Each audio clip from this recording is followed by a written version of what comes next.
আমার মুহতারাম সাইদ আহমদ মুফতি সাইদ আহমদ দামাত বারকাতুহুল আলিয়া চলে আসছে, এখন স্টেজে চলে আসবে।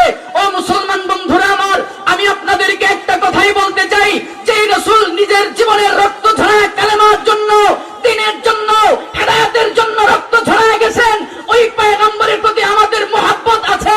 আমরা জানাই দিতে চাই, এই বাংলার জমিন হলো রাসূল আশিকের জমিন, কথা ঠিক কিনা? এই বাংলার জমিন হলো রাসূলের প্রেমিকের জমিন, এই বাংলার জমিন হলো ৯২ মুসলমানের জমিন, এই বাংলার জমিন হলো ওলি আল্লাহর জমিন, এই বাংলার জমিন হলো শাহজালাল শাহপরানের জমিন, এই বাংলার জমিন হলো আল্লামা মামুনুল হকের জমিন, কথা ঠিক কিনা? শুধুই কি তাই, আমাদের স্পষ্ট কথা, এই ৯২ মুসলমানের দেশ হলো মুসলমানদের দেশ, শাহজালাল শাহপরানের দেশ। এই বাংলাদেশ হলো ফজলুল হক আমিনী রহমাতুল্লাহর দেশ, এই বাংলাদেশ ফজলুল করিম রহমাতুল্লাহর দেশ, এই বাংলাদেশ দেলোয়ার হোসেন সাইদি রহমাতুল্লাহর দেশ, এই বাংলাদেশ জুনায়েদ বাবুনগরীর দেশ, কথা ঠিক কিনা? আওয়াজ করে বলতে চাই, স্পষ্ট ভাষায় বলতে চাই, কোন নাস্তিক বেঈমান কোন কুলাঙ্গার যদি নবীর এই দেশের মধ্যে, নবীর আশিকের এই দেশের মধ্যে, জুনায়েদ বাবুনগরীর দেশের মধ্যে, আহমদ শফি রহমাতুল্লাহর দেশের মধ্যে, বলে চরমনাই উজানিওয়ালাদের দেশের মধ্যে কোন কুলাঙ্গার যদি ইসলামের উপরে আঘাত করতে চায়, নবীর ইজ্জতের উপরে আঘাত করতে চায়, ওই কুলাঙ্গারদেরকে ঝাড়ু পিটা করে দেশ থেকে বিদায় করব।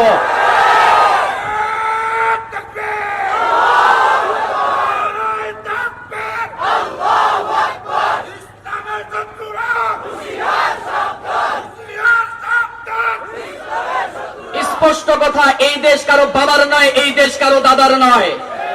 এই আওয়াজ করে বলতে হবে, কথা ঠিক কিনা? স্পষ্ট কথা, এই দেশ কারো বাবার দেশ নয়, কারো দাদার দেশ নয়, এই দেশ লক্ষ লক্ষ মুসলমানের দেশ। সুতরাং এই দেশের মধ্যে যদি কেউ যদি থাকতে হয়, কেউ যদি রাষ্ট্রীয় ক্ষমতায় যদি দেশের মধ্যে থাকতে চায়, ইসলামকে প্রাধান্য দিয়ে, মুসলমানকে প্রাধান্য দিয়ে থাকতে হবে, ঠিক কিনা? দেশটা নয়তো কারো বাপের ভিটা, করবে মন চাহিলেই যখন যেটা। দেশটা নয়তো কারো বাপের ভিটা, করবে মন চাহিলেই যখন যেটা। দেশটা লক্ষ মায়ের ইজ্জতের দামে কেনা, মাটিতে মিশে আছে লাখ শহীদের রক্ত কণা।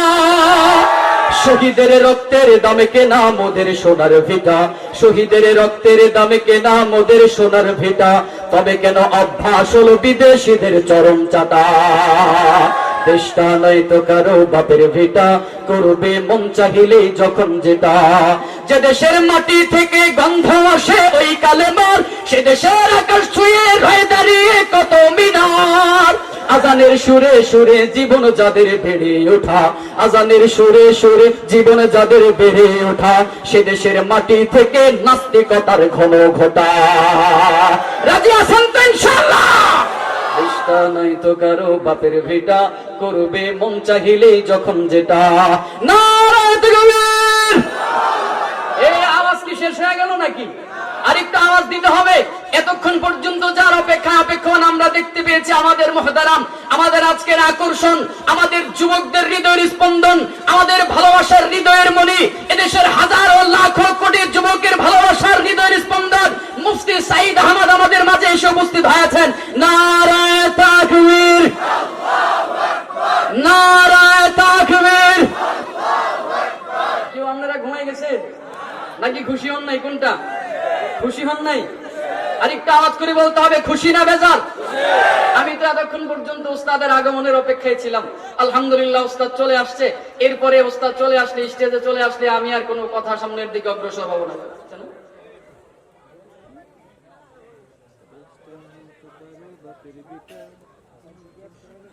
আলহামদুলিল্লাহ পড়ে। তাহলে আলোচনার মূল কথা কি ছিল? হেদায়েত কার হাতে? জোরে বলতে হবে। আমার দিকে, এবার আমার দিকে, আমার দিকে, অন্যদিকে না, আমার দিকে তাকান। হুজুর আসলেই দেখতে পাবেন। বলেন, হেদায়েতের মালিক একমাত্র কে? আল্লাহ। হেদায়েত কার হাতে? নাকি দুনিয়ার কোন মানুষের হাতে? দুনিয়ার কেউ হেদায়েত দিতে পারবে? তাহলে হেদায়েত দিবেন একমাত্র তিনি কে? আল্লাহ।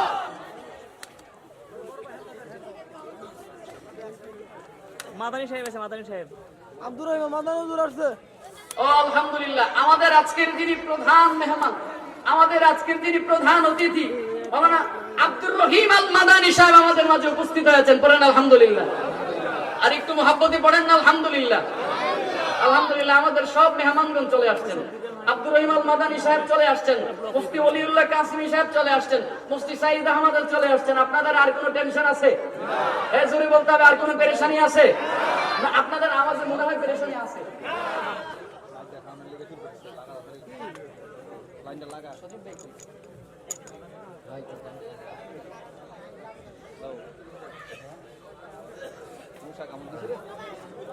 তাহলে তাহলে হেদায়েতের মালিক একমাত্র, জোরে বলতে হবে একমাত্র।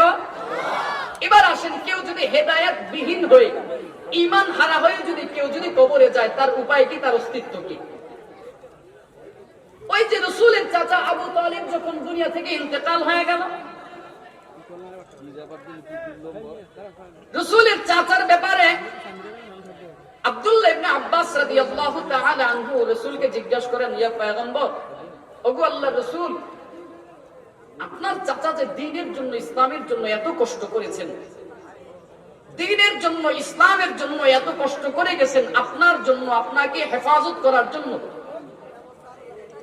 আপনাকে রক্ষা করার জন্য তিনি এত কষ্ট করে গেছেন, ওই চাচার কি কোনো উপকার আপনি করতে পারবেন? আপনি কি ওই চাচার কোনো উপকার করতে পারবেন না? পয়গম্বর বলেন, হ্যাঁ, আমি আমার চাচার জন্য এতটুকু করতে পারবো, আল্লাহ তাআলার হুকুমে। বলে কি? ঈমান না থাকার কারণে, মুশরিক হওয়ার কারণে চাচার জাহান্নামে অবস্থান হওয়ার কথা ছিল, একেবারে জাহান্নামের অথই গভীরে। কিন্তু আমার সুপারিশের কারণে, আল্লাহ তাআলার হুকুমে আমার চাচা জানা জাহান্নামের অথই গভীর থেকে, চাচাকে ওই জাহান্নামের গভীর থেকে একেবারে জাহান্নামের কিনারায়, জাহান্নামের উপরের মধ্যে নিয়ে আসা হবে। কতটুকু নিয়ে আসা হবে? বলে পায়ের এই গোড়ালি পর্যন্ত আমার চাচা জাহান্নামের মধ্যে লিপ্ত থাকবে। আর এই পায়ের